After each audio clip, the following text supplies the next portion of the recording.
નમસ્કાર મિત્રો, એસએસટીવી ન્યૂઝમાં આપનું સ્વાગત છે।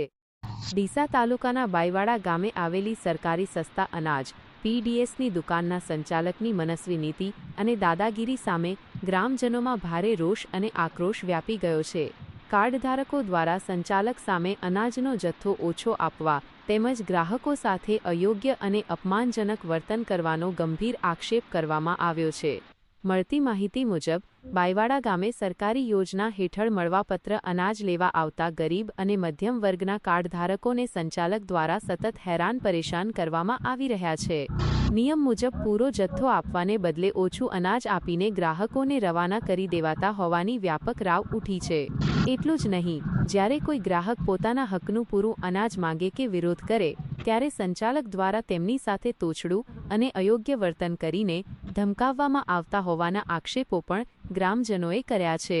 સરકાર દ્વારા ગરીબ પરિવારને પૂરતું અનાજ મળી રહે તે માટે યોજનાઓ ચલાવવામાં આવે છે, પરંતુ સ્થાનિક સ્તરે આવા સંચાલકોની દાદાગીરીને કારણે લાભાર્થીઓ હેરાન થઈ રહ્યા છે।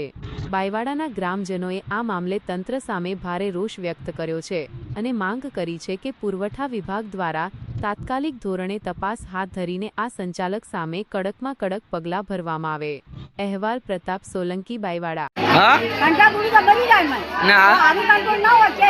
કંટ્રોલ હાલે અને ચેટલું હાલે કંટ્રોલ ને આલ્યું બીજું ઘઉં ચોખા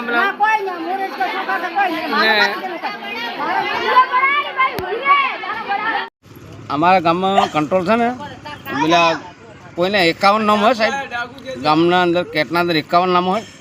51 નામ રળા કઈ કઈને બીજાને આખા કટા આપે અને અમારા 5 નામ તો 1 કિલો કે 2 કિલો અનાજ આપે। એમાં ચોખા આપે કેવા ખબર, એકલા કાંકરાવાળા। ખાંડ તો આ વેચી મારે કાળા બજારમાં, તેલ કાળા બજારમાં, એ બધું કોઈ ના હાલતું, તમે નહીં મળતું। ના ખાંડ બાંડ કંઈ નહીં મળતી યાર, તેલ નહીં મળતું, ચણા નહીં મળતા, બાજરી નહીં મળતી।